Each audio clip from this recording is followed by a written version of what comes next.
আসসালামু আলাইকুম প্রিয় দেশবাসী। শুরু করতে যাচ্ছি মহান আল্লাহ তাআলার নাম নিয়ে। আজ ফেসবুকে আমাদের আওয়ামী লীগ বিএনপির অনেক নেতাকর্মীরা দেখলাম সাবেক প্রধানমন্ত্রী বেগম খালেদা জিয়াকে নিয়ে অনেক আবেগ আপ্লুত পোস্ট করেছেন। বিএনপি করবে স্বাভাবিক, তার দলের সভানেত্রী, এটা স্বাভাবিক। কিন্তু আমাদের দলের অনেক সুশীল যারা খালেদা জিয়ার অসুস্থতা নিয়ে পোস্ট করেছেন, হ্যাঁ হয়তোবা এটা মানবিক দিক থেকে অনেকে পোস্ট করেছেন, কিন্তু একটাবার চিন্তা করছেন দীর্ঘ 16 মাস যাবৎ আমরা যারা মিথ্যা মামলা নিয়ে রাস্তায় রাস্তায় ঘুরতেছি, আমাদের কতটুকু কষ্ট হইতেছে। আর এই 16 মাসের অন্যায় অত্যাচারের যে অন্যায় অত্যাচারগুলা করা হয়েছে সবগুলা বিএনপি নেতাকর্মীদের দ্বারা আমরা নির্যাতিত হয়েছি। কিছুদিন আগেও যখন আওয়ামী লীগ প্রোগ্রাম থ্রো করলো, তখন ছাত্রলীগের এক নেতা প্রোগ্রাম করায় তার বাড়িঘর জ্বালিয়ে দেওয়া হয়েছিল। আপনাদের কাছে আমার প্রশ্ন হলো, তখন কি বিএনপির কেউ সমবেদনা জানাইছে? বা 5ই আগস্ট পূর্ব এবং পরবর্তী সময়ে আমাদের দলীয় অনেক নেতাকর্মীদেরকে হত্যা করা হয়েছে, তখন তারা আনন্দ উল্লাস করেছে। বা এখনও বিভিন্ন টক শোতে দেখবেন বিএনপির নেতাকর্মীরা আমাদের সভানেত্রী দেশরত্ন জননেত্রী শেখ হাসিনাকে নিয়ে তুচ্ছ-তাচ্ছিল্য কথাবার্তা বলে বা বিজয় উল্লাস করে। এবং বিএনপির অনেক নেরো মাইন্ডের নেতাকর্মীরা আমাদের নেত্রীকে বিভিন্ন ধরনের গালি গালাজ করে। এইসব কথা কি আপনাদের একবার মনে পড়ল না? এখন যে আপনারা সমবেদনা জানাচ্ছেন, এটা আসলে খুব দুঃখজনক বিষয়। আমি আজকে একটা কথা বলি, আল্লাহ না করুক যদি আমাদের নেত্রীর কোনো অ্যাক্সিডেন্ট হয়, নেত্রীর লাশটা পর্যন্ত বাংলাদেশে আনতে এই বিএনপি জামাতেরাই সবচেয়ে বেশি বিরোধিতা করবে। হয়তোবা সংগ্রাম করে বা রাজপথে বহুত রক্তের বিনিময়ে এটা সম্ভব হবে, কিন্তু আপনারা আমার কথাগুলো মেলায় নিয়েন। তাই অতি উৎসাহী হবেন না এবং অতি রঞ্জিত হবেন না। মনে রাখবেন, বিএনপি আমাদের বন্ধু না, জামাত আমাদের বন্ধু না। ওরা যা করছে এগুলা মনে রাখেন। স্রোতের সাথে যদি নিজেকে ভাসিয়ে নেন বা ভাসিয়ে দেন, এটা তো হলো না ভাই। বেগম খালেদা জিয়া, তিনি সাবেক প্রধানমন্ত্রী ছিল। ওনার ছেলে স্বপ্ন দেখছে আগামীর প্রধানমন্ত্রী হবে। ওনার জনাব তারেক রহমানের বিভিন্ন বক্তব্য দেখি বা অনেক দেখি সুশীলরা অ্যাপ্রিসিয়েট করে।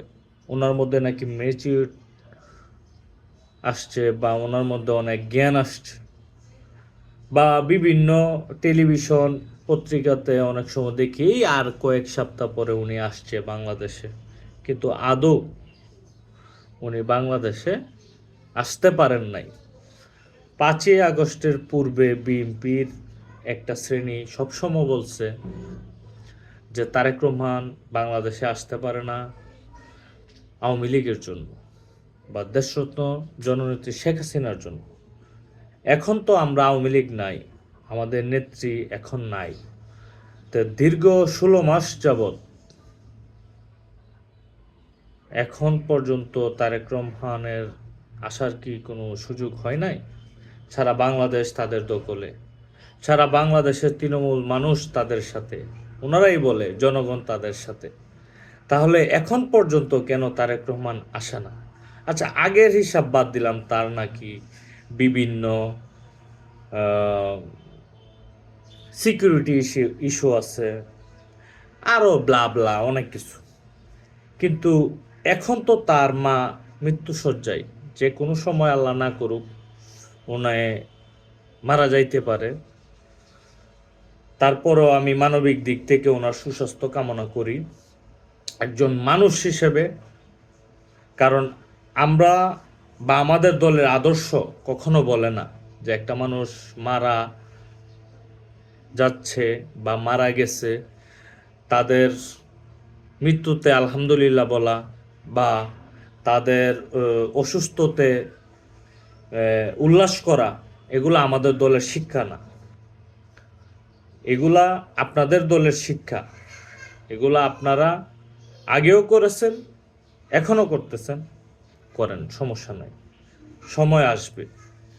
কিন্তু আমার প্রশ্নটা হলো, উনার মা, জন্মদাতা মা, যার জন্য আজকে তার এই পজিশন, উনি ইংল্যান্ড থেকে কি এখনও আসার সময় হয় নাই? উনি যখন 2008 সালে ইনজুরিড হলো সেনাবাহিনী দ্বারা, তখন কিন্তু উনি, বেগম জিয়া ওনার পাশে ছিল। মার মন তো, মা তো মাই, মার কোনো তুলনা হয় না। কিন্তু আমি মনে করি এবং আমার মতে, আমি আওয়ামী লীগ হিসেবে যদি মনে করি, আমার মনে হয় বিএনপির প্রত্যেকটা নেতাকর্মীর মনেও এই প্রশ্ন আসছে যে যেই লোক তার মার অসুস্থতার খবর শুনেও তার এই সিকিউরিটি ইস্যু দেখায়া সে বাংলাদেশে আসতে পারছে না, তাদেরও খারাপ লাগে বিষয়টা যে উনি নাকি আবার বাংলাদেশের জনগণের ভাগ্য পরিবর্তন করবে, বাংলাদেশের জনগণকে নিয়ে উনি নাকি ভাবে। আমি যদি আমার মাকে নিয়েই না ভাবি, তাহলে আমি জনগণকে নিয়ে কিভাবে ভাববো বলেন তো? আমার প্রশ্নটা আপনার কাছে, আমি আপনাদের সবার কাছে আমি এই প্রশ্নটা রাখলাম। আমার জন্মদাতা মা, 9 মাস যিনি আমাকে গর্ভে লালন পালন করেছে এবং ছোট থেকে আঙ্গুলে ধরে ধরে রাস্তাঘাট চিনিয়েছে, কথা বলা শিখিয়েছে, ওই মার অসুস্থতার কথা শুনে যেই ছেলে লন্ডন থেকে আসতে পারে না, ওই ছেলে বাংলাদেশের আগামী রাষ্ট্রনায়ক হবে কিভাবে, এটা আমার বোধগম্য নয়। তবে কিছু মূর্খ দলকানা নেতাকর্মী আমার এখানে কমেন্ট করবে, বিভিন্ন অজুহাত দেখাবে। একবার নিজের মনকে প্রশ্ন করেন, আসলে কি উনি ওই যোগ্যতায় আছে? বেগম জিয়া যেভাবে ত্যাগ তিতিক্ষা সহ্য করছে বা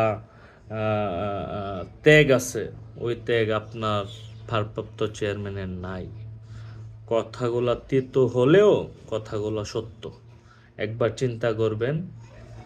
হ্যাঁ, 17-18 বছর হয়ে গেছে, এখনও দেশের আসার নাম নাই। আর এখন তো খালি মাঠ, আপনাদের দখলে সব কিছু। হ্যাঁ, এখন বলেন নেতাকে আসতে। আর মার বেগম জিয়া, সাবেক প্রধানমন্ত্রী, ওনার যদি অ্যাক্সিডেন্ট হয় আর উনি যদি না আসে, তাহলে কিন্তু বাংলাদেশে মুখ দেখাতে পারবে না। ওই নেতাকে নিয়ে আর গর্ব করার জায়গা থাকবে না আপনাদের। হ্যাঁ, যদি আপনাদের সিটিজেন যারা সিনিয়র নেতারা আছে ওনাদেরকে বলে, মার চেয়ে বড় কিছু আর হয় না।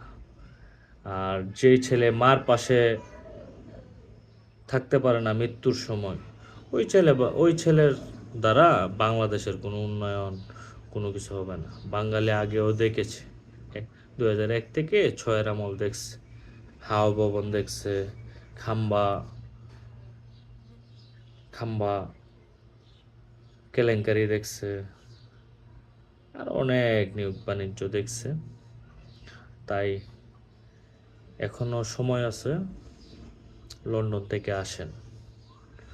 হ্যাঁ, নাইলে আপনাদের দলের এই ছাগলের 3 নাম্বার বাচ্চা হয়েই থাকতে হবে। দেখবেন জামাত সরকার গঠন করে ফেলবে। হ্যাঁ, কিছু করতে পারবেন না। আওয়ামী লীগ ছাড়া পরে আর আপনাদের কোনো গতি হবে না। ভালো থাকবেন। আশা করি খারাপ কিছু বলি নাই, ভালো কথাই বলছি। আর এটা পজিটিভভাবে দেখবেন এবং পজিটিভ পজিটিভ কমেন্ট করবেন। Thank you. আল্লাহ হাফেজ।